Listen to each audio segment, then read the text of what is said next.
Right, we are now recording. Well, welcome everyone to today's session. It is the BT Taster Day. I know that you guys have been sitting patiently for a while because lots of you logged in early, which is fantastic to see. That's what we like. I did say it a second ago. We've got the chat box and the Q&A box. You should be able to see them. Let's have a look. And that's how you're going to communicate today, especially on this session. On the next session, we'll show you how to communicate there. But on this one, you've got the chat box, you've got the Q&A box. Any questions, put them in the Q&A box and we'll answer them as we get to them. Any ad hoc questions we might ask you, like, how was your Easter and did you enjoy it? Put it in the chat box for me. I do want to see some answers there, which is good. So you're probably wondering, right, okay, this is fantastic, but who are you? You've been on my screen for a while now. So my name is Max. I'm the Outreach Manager for Pathways TTM. What does that mean? I might have met some of you actually, because I go into schools virtually and I run sessions about how to prepare a CV, how to prepare for a one-to-one interview, what happens in an assessment center and how to prep and pass one. I can't pass it for you, but I can prep you for them and help you understand what goes on and what to do. That's basically part of my job. And the other part is you might do today's Taster Day with BT. And when they have an opportunity that opens up, whether it be a degree apprenticeship or other, you might think, I want to get an application in, but I want some help. Then you contact me and we help you prepare for your putting your application in, going through all of the different stages and make sure that you're prepped and ready to go. Okay, so that's what I do. That's me. I've got a poll for you. The question is, what do you think when you hear BT, right? And whilst you fill out the poll, we're going to go through the agenda. Now, the poll has got quite a few questions to it. Let me just launch it. Let's go through the questions quickly and leave you guys to launch it. So we've been protected. Oh, fact one, we've been protecting the country for years by supporting defence operations in the UK. This is BT. True or false? Fact two, we've helped to set up the communications and Wi-Fi connectivity for Nightingale hospitals and vaccination centres. True or false?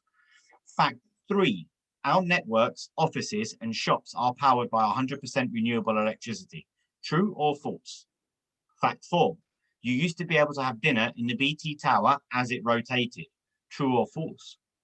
And if any bonus points, if anybody knows where the BT tower is, if you know where it is, put it in the chat box. What does BT stand for? Nothing, it's just BT. Or is it British Telecom? Or is it British Telephones? Or is it Big Tower? How many employees do we have? About 10,000, about 60,000, about 110,000, or about 125,000? And the last question, how tall is the BT tower? Is it 164 meters or is it 172 meters? Guys, that's a lot of questions. Whilst you fill those out, let's have a look at the agenda for today. So we're going to have an introduction to BT up until 10:30 this morning, and that's when you'll meet Kate in a second. Then we've got a quick break, 10:30 to 10:45, and that more than anything is for you guys to jump off this Zoom session and to jump on the next one, which is a meeting. You've got the link in the agenda. It's all there. It's been texted out to you. It's been emailed out to you and everything. Jump on that meeting for 10:45 to 11:30 because we're going to have an interview skills session. Okay, that's a really important one. That's interactive, and in that one, you'll be expected to turn your microphone on and speak to us. If you feel comfortable turning on your camera, go for it. If not, don't worry. Then we've got a break, 11:30 to 11:45, but don't log out, just mute yourselves. Make sure your camera's off whilst we have that break, because we're going to stay in the same meeting format and we're going to have an assessment centre task. And that's 11:45 till 1 o'clock. That's quite a fun one. I've done this before and it is quite fun. Obviously, I would say it's fun, I'm biased, right?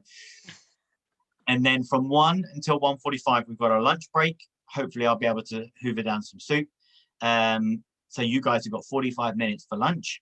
And then we're going to come back 1:45 until 2:30 for a Q&A panel. Okay, and that's on a separate Zoom session again. So when we go for lunch, we'll quit that meeting. You can log out, do what you need to do, and then back for 1:45 for a Q&A panel. In that Q&A panel, we're going to have apprentices, and I think you're going to meet some of them today as well through some of the sessions that we've got. You'll be able to ask questions, any questions that you have. All during the day, you can ask questions, whether it's about your future career, whether it's about CVs, whether it's about assessment centres or interviews, things like that. I can help you out. BT specifically, Kate can help you out. But if it's also questions about BT, other areas specifically, then Kate and her team will be able to answer those questions. No question is a silly question. There's still a few of you that need to fill out the poll or are filling out the poll, so I'm going to leave it for 20, 30 seconds. Just give you a little extra time to fill that out.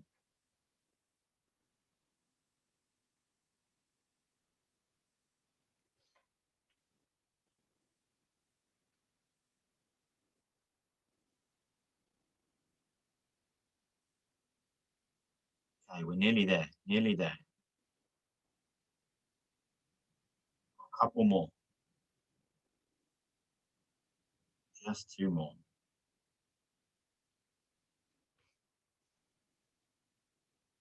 Right, let's do it. The poll results are in.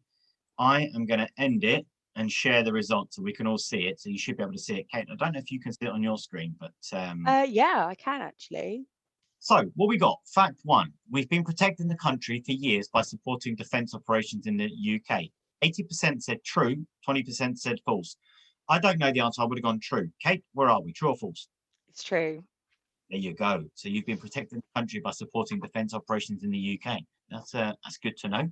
Fact 2, we've helped to set up the communications and Wi-Fi connectivity for Nightingale hospitals and vaccination centres. 93% said true, 7% said false. Kate? Yeah, it's true. Brilliant. That's good. So all of the Nightingale hospitals, how many, do you know how many there were?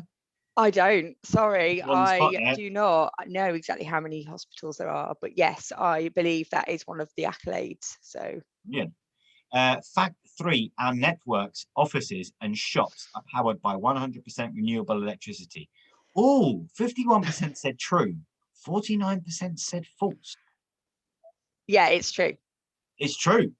Now, if you're going to put out a question like that, it better be true. Could you imagine if well, you go, we're all You'd hope powered so, by 100% right? renewable electricity? True. No, it's false. No, we're not. No. So there you go. That's very good. So 49% of you who thought it was false, there you go.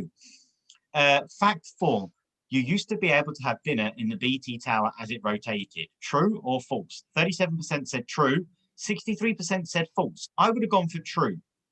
Yeah, it is true, actually. There is, well, there used to be a revolving restaurant, so it's true. Okay, guys. I've not been there myself. I was going to ask if you've been there. In the chat box, I want people to put, where do you think the BT Tower is? Like, is it Manchester? Is it Edinburgh? Is it Liverpool? Is it London? Is it somewhere else? Put it in the chat box for me. Where do you think it is? I want to see some answers. Did you ever have dinner there, Kate? I didn't, unfortunately. No, I'm afraid not.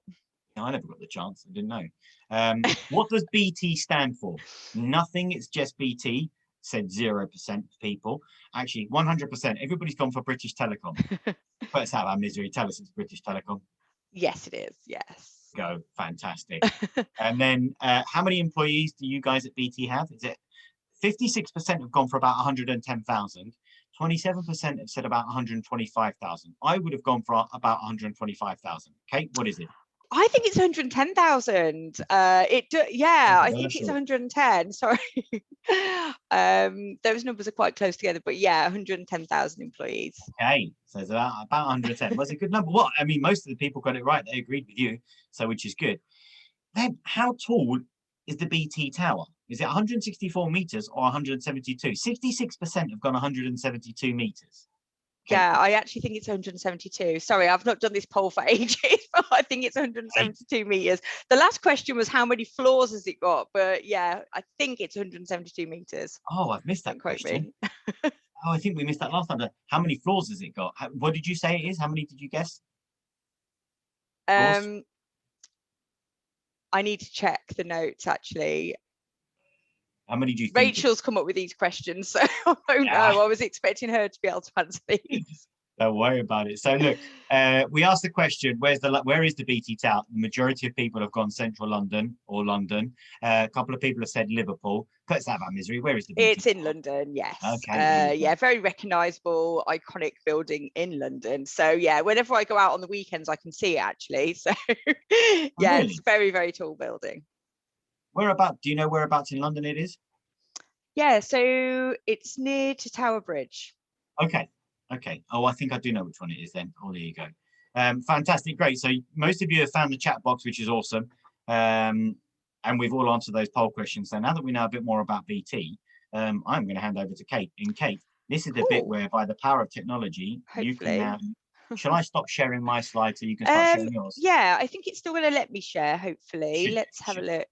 Should do. So I will share the presentation. I think it is this one. So hopefully this will work. Let me know if you can see. I can see it. Apprentices at BT. Excellent. So if I just go to slideshow. Okay, so hopefully you can all see that. Yeah. Perfect. Fantastic. So just give you a quick introduction first. I'm Kate Gregory and I work in the early careers team at BT. So essentially my role involves recruiting apprentices, obviously. Also, we recruit graduates in our team as well. So anything really early careers. So sometimes that might be an industrial placement scheme or work experience, but yes, anything early careers. I've been with BT about 3.5 years. Which isn't very long compared to a lot of my colleagues, actually. My team member, Wendy, has been with BT 35 years, and that's certainly not unusual at BT. So whilst we take on lots of new people each year, we do have people that do stick with the business. So yeah, 3.5 years, but I've got a background in recruitment and early careers recruitment since I left uni, which is quite a long time ago now. So that is me. We've already covered what you guys know about BT, so well done on that. So I'm just going to talk through why choose BT for your career journey. So I'll just go through some slides. Any questions at all, please feel free to pop them in the chat.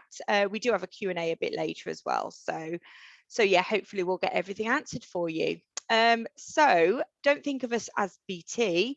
We've also got EE and PlusNet within our portfolio. So I'm sure you're all familiar with EE, maybe not so much with PlusNet, but they're all part of the BT portfolio. I'm sure you've all seen the Openreach vans buzzing around. They are everywhere. And Openreach is our wholly owned subsidiary. So they actually own and build the network that makes phone lines happen and broadband happen. And that's not just for BT, but that is for the other providers out there as well. There's actually thousands of other providers that Openreach support as well. So Openreach are pretty huge and growing year on year. BT are more than just a broadband company. So I'm not sure how many of you know this. I mean, the Nightingale Hospital might have been a slight clue earlier.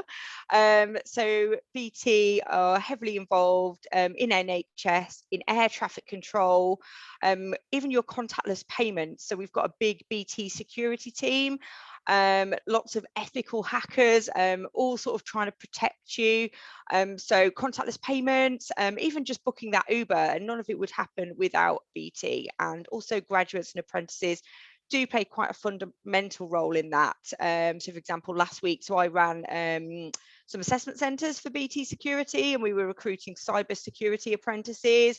So obviously really, really crucial in this day and age. Lots of those cyber attacks happening, unfortunately. So yeah, those areas are expanding more than ever. BT is actually a global business, so you might not think that, because obviously being called British Telecom, we're actually present in 180 countries, so creating, collaborating and communicating better than ever. Over the last 10 years, we're actually the largest technology sector R&D, so that's research and development investor, and that's in the UK. So quite impressively, we file 100 inventions per year, ranking us third of all UK businesses. Some of our early careers employees have literally been keeping your broadband going under lockdown. So obviously we're all been sort of spending a lot of time at home, and the broadband is more important than ever. And literally we do have apprentices really working hard to keep that going. So, you know, working as part of the field support team, you know, when there's bad weather conditions, going out and helping that and getting everyone reconnected again. So yeah, our early careers employees do play a crucial role. Can I ask a question? You know, earlier we Yeah, talked sure. about how many employees BT has got, and it's about 110,000. Sounds like a silly question, but when you say that, does that include the people at EE, PlusNet, and Openreach, or is that BT and then those at EE and PlusNet are extra on Yeah, top I of think that? that's the overall figure, actually. Okay. Yeah, I think that is the overall figure. So including all the global offices as well. So BT have got a global area of the business. So they've got like offices in like Dallas, India, Budapest. So yeah, I think that is the overall figure. But you know, we are a growing business, so it does sort of, you know, fluctuate those figures year on year. Yeah. So I will just move to the next slide. Why BT? Hopefully you can see the visuals here as well. So BT are rated as 4th best provider of apprenticeships in the UK. So yeah, that is something we're really proud of. We're actually number 1 in the private sector. We offer apprenticeships from level 2 up to level 6. So it is fairly complex in terms of criteria you need to meet the apprenticeship schemes, but hopefully we have got something for everybody. So yeah, definitely have a look on our BT Early Careers website if you want to have a look at any of that detail. Lots of different schemes which we'll talk about later. You've probably heard this before in terms of apprenticeships, but it is the chance to earn and learn. So you are actually working and you're earning money at the same time as you're acquiring qualifications. So you're doing both at the same time. So, you know, I guess as opposed to sort of going off to university, which is obviously a great career path and leads to a great career path, this is a path in its own right, because you do get to earn money at the same time and you're not getting yourself into lots of university debt. But, you know, some of our apprenticeships are degree schemes as well. So chance to earn and learn.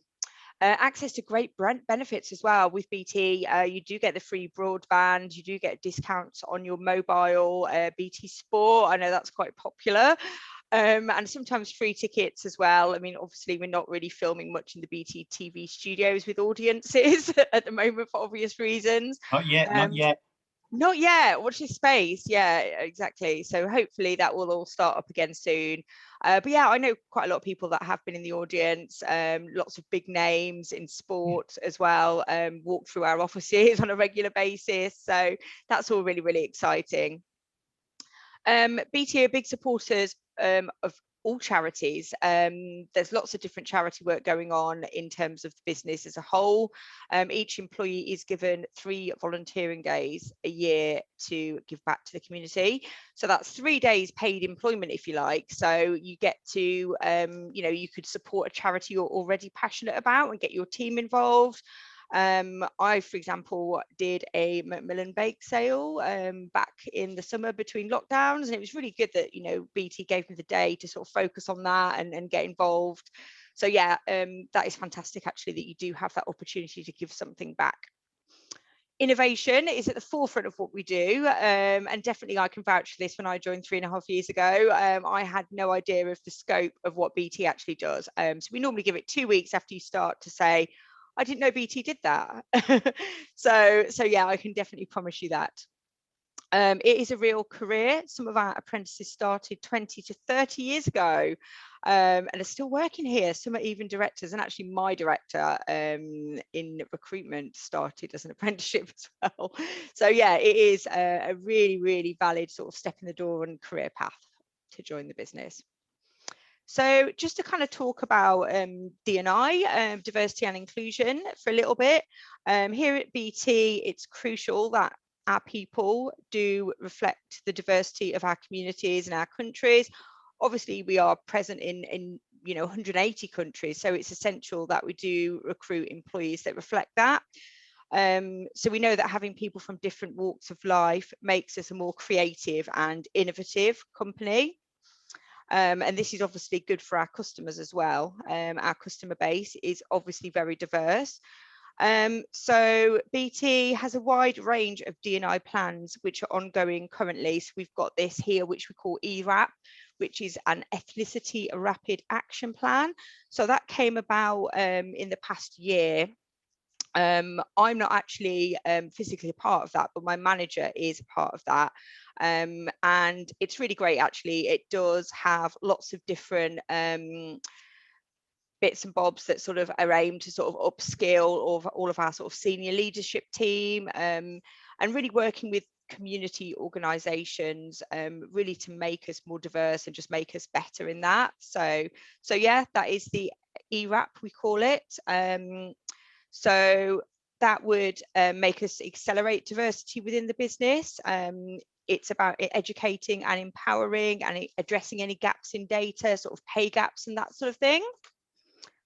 In terms of active partnerships with multiple community organisations, just to give you a few of those, we work quite heavily with the Business Disability Forum, Employers for Carers, and a foundation called Alito as well. So that's just to give you a bit of an insight. But if you look on the BT Early Careers site, there's lots of more information on what we offer in terms of D&I. So that's just to give you a bit of a snapshot, really.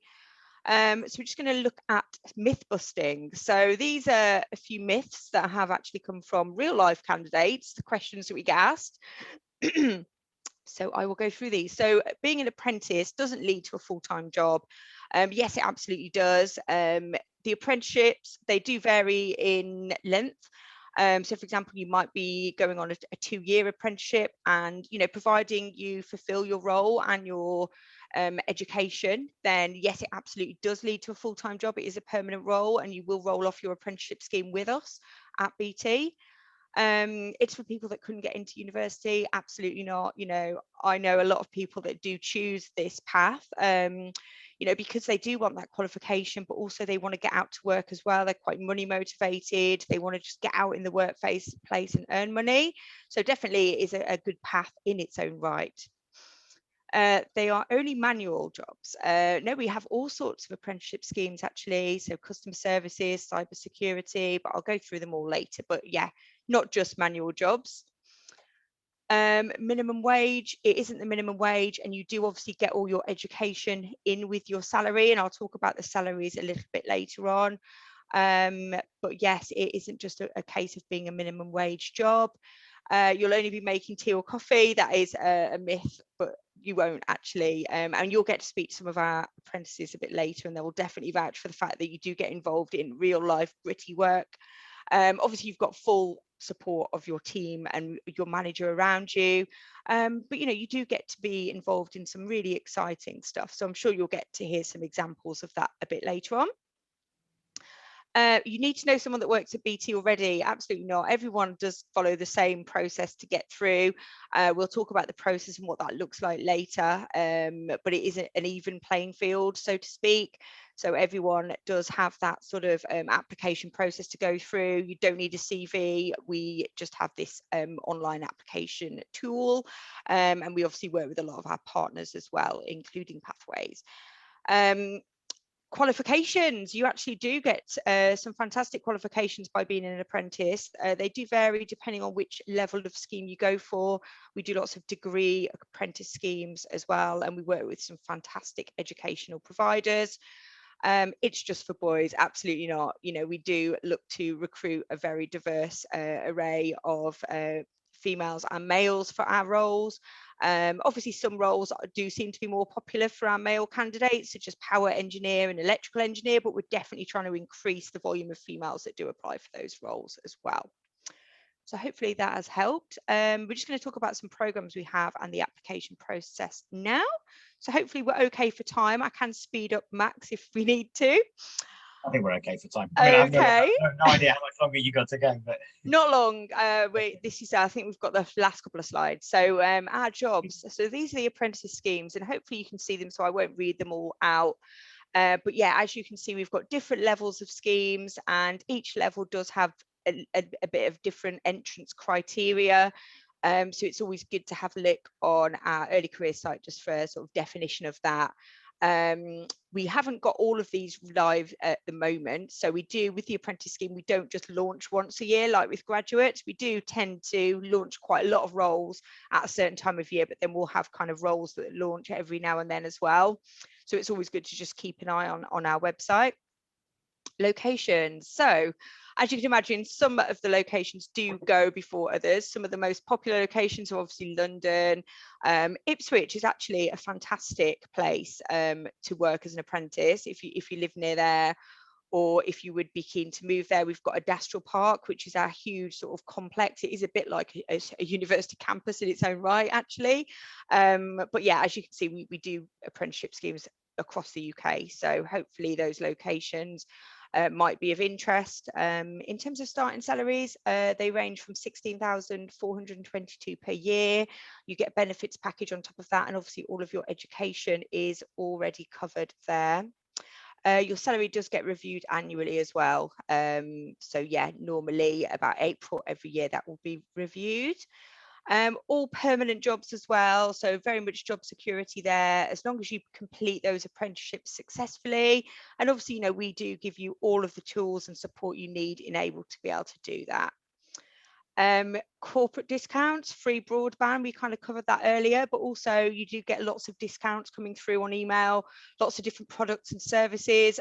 So for example, cinema tickets, I know obviously that's not open at the moment, but soon, we're only a matter of weeks away from that. So yeah, I was definitely making full use of those. You get half price cinema tickets and lots of different discounts, which is always good, saves you a bit of money.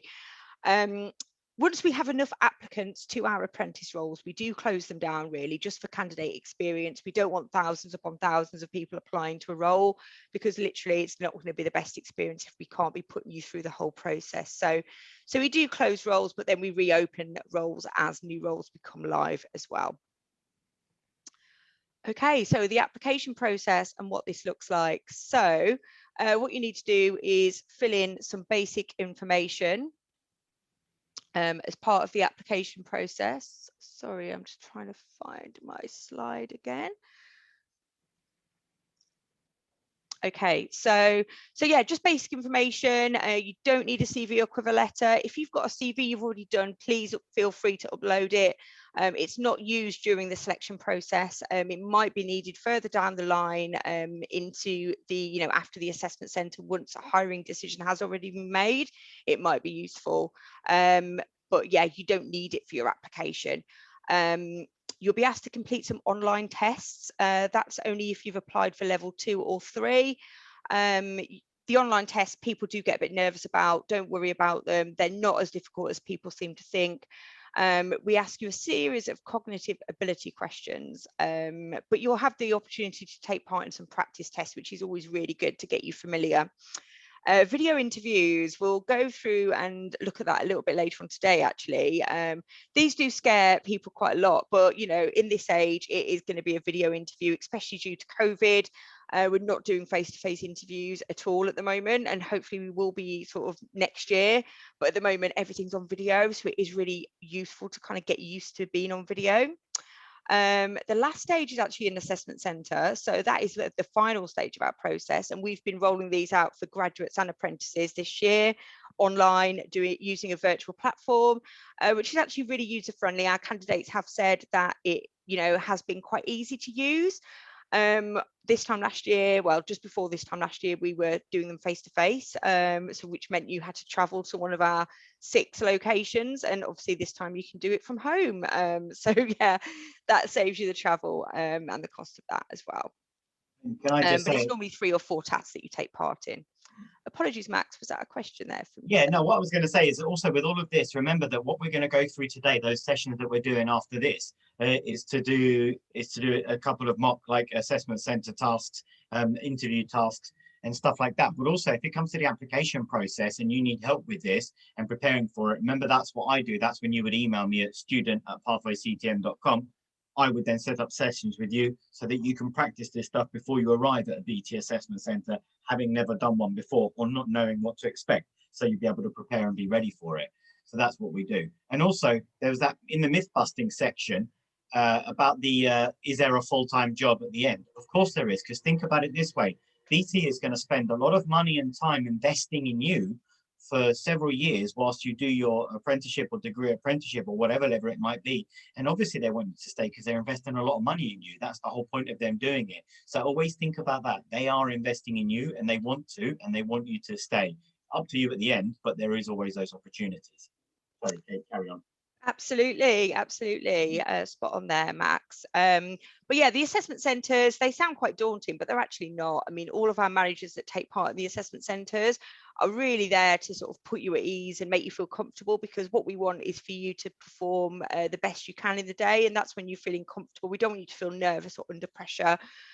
So yeah, it sounds daunting, but it's really not.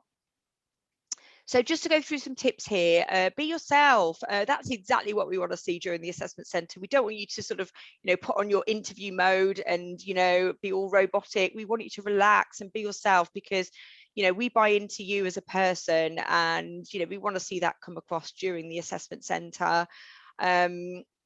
We see thousands of candidates, and we're experts in being able to tell when something isn't quite right. So most of the time, if you're worried about something, it's really not a big deal to us at all. The recruitment process is a two-way street, so it's not just about us getting to know you. Obviously, this is a massive decision for you guys, a massive career decision. So you want to make sure that we're the right match for that. It's about partnerships and making sure BT is right for you. So you might need to sort of, ask questions to us on the day just to make sure you are making that right decision and we are right for you as well as you being right for us. Do your research, definitely. You can never do too much research, but I would always, treat it as an interview. When you're coming along to an assessment centre, just look into the company in detail, but also, the apprenticeship you've applied for, make sure you're fully armed with questions and answers of how, why you want to do that apprenticeship and what you know about it as well. So just making sure you do your research. Knowledge is definitely power. In terms of your applications, obviously we expect you to make lots of applications, but definitely understand what you want to go into. I know at this stage of your career life you're very early in that, so I mean I definitely didn't know what I really wanted to do at that point in time. But yeah, when you're applying for something, just make sure you look into it in great detail so you are able to answer those questions on the day. Practice, lots of online tools to help you out there. There's so much available online. So yeah, if you have got an event, an interview, an assessment centre booked in, I'm sure you can find maybe a friend or family member that might help you. Definitely sort of practice recording yourself with your mobile phone, doing some interview questions. That always helps. I mean, not just for early careers people, but we've moved into a virtual world, and this is advice we give to experienced people. They might not be used to video interviews either, but it's always good to have that practice and just learn a lot from talking to those around you. Really, you can learn a lot really from talking to your peers if they've been to interviews and assessment centres. Talking to those people around you really helps. Cool. That is the end of the presentation, Max. So I'm not sure whether we're going to go for the break or whether you have any questions. We do need to go for a break, but we do have one question. And also remember, guys, because you're going to be in all of these sessions as we go through today, when we log on to the other sessions, you can ask questions in there as well. So if you think, oh, I didn't think of one now, but you think of it later, you can ask it later. It's not like, oh, you've lost your opportunity now. One of the questions that we do have from Reginald, Kate, is what universities does BT do degree apprenticeship with? It depends on the location, really. I will try and get a list actually of those, because yeah, it depends. I mean, obviously you saw that long list of locations. The educational providers are all sort of set out, and I think the guys that will join us as well, the current apprentices, will be able to talk what providers they're with. But yeah, we work with numerous providers, really well-renowned organisations. So yeah, I'll try and get a list together a little bit later for that. Thank you very much. And also just to say with that as well, remember that the university, it is a degree, as in it's a degree. It's not an equivalent or similar to, it is an actual degree. So even though it comes from the university, you'll be spending more of your time doing the work and working through it. And potentially you could be on site, you could be at home, you could be in an office, so different scenarios. But yeah, it is an actual degree, because I saw that was one of the questions in the myth busting section, and that's one thing we always get asked. Okay, so we're going to take a break now, and then at 10:45, we're going to jump on the other session. Everybody, you have all the links to the other session. You should have received it in the email. The agenda has the login for it, because it's a meeting, slightly different to this session.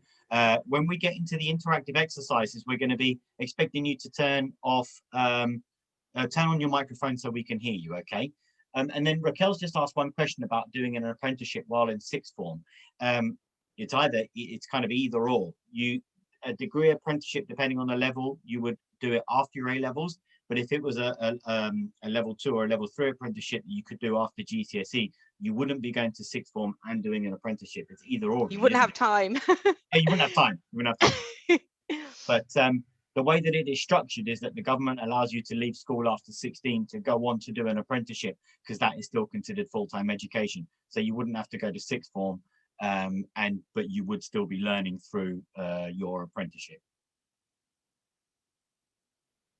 And then there's an anonymous question. Well, it doesn't matter whether it's anonymous or not. Do you know anyone who went for an apprenticeship with BT and went to pursue something else afterwards? UK? No, I don't actually. I don't. Not personally. I don't. I think, you know, as Max alluded to earlier, because, you know, we invest in our apprentices.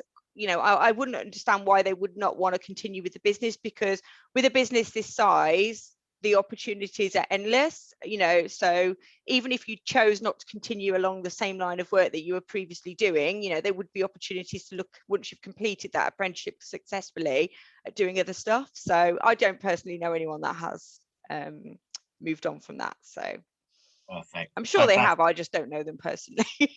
I mean, let's be quite honest about certain things as well. You would want to stay at BT because of what they've invested in you, but then, you know, 5-10 years down the line, that doesn't mean that you can't look around and go, well, actually, I've had a good time here, but maybe I want to do something different. I have a degree, I have other qualifications that I've got through BT.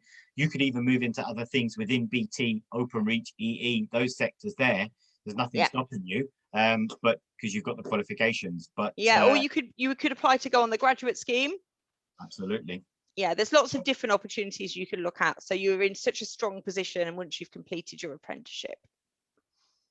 We've got 6 minutes of our break left, but Harkaran has just asked a really good question. Okay. And I don't know if we want to answer this now, or do we want to get one of the apprentices to answer it later? But the question is in what way is an apprenticeship better than going to university?